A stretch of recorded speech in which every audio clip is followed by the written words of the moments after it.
नमस्कार Odisha prime bulletin को स्वागत करुछि मु बापी खबर आरंभ करबा बड़ खबर तृतीय पर्याय निर्वाचन पई आज सकाळ 7 मतदान आरंभ होछि।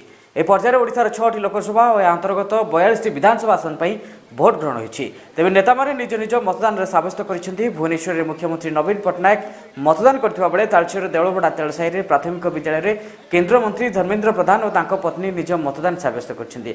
सेपरि भुवनेश्वर लोकसभा प्रार्थी अपराजिता षडंगी मध्य भोट दैछंती। सेपरि संबलपुर लोकसभा प्रार्थी नलिन प्रधान निज गाँ तुरडा उच्च प्राथमिक विद्यालय रे मतदान साब्यस्त करिसेंती। ढेंकानाल निज निर्वाचन मंडली रे रुद्रमाधव पाणी मध्य भोट दैछंती।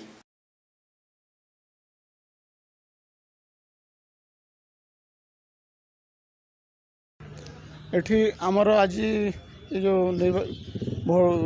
भोट दौरान लोक अति सुरुखुर रे भोटर कार्यक्रम चली अति शांति श्रृंखलार सहित लोक भोट दौरान भोट देवा निमंते ये सरकार तरफ व्हील चेयर व्यवस्था अच्छी, औषधर व्यवस्था अच्छी, पीवा पानी विश्राम स्थली ये सब व्यवस्था रहा सहित भोटर सहायक दीज मो सहित अच्छा ता सहित आशा अंगनवाड़ी वर्कर एवं स्वेच्छासेवी किसी अच्छा जो माने कि ये भोटर कार्यक्रम रे साहाय्य करुचंदी।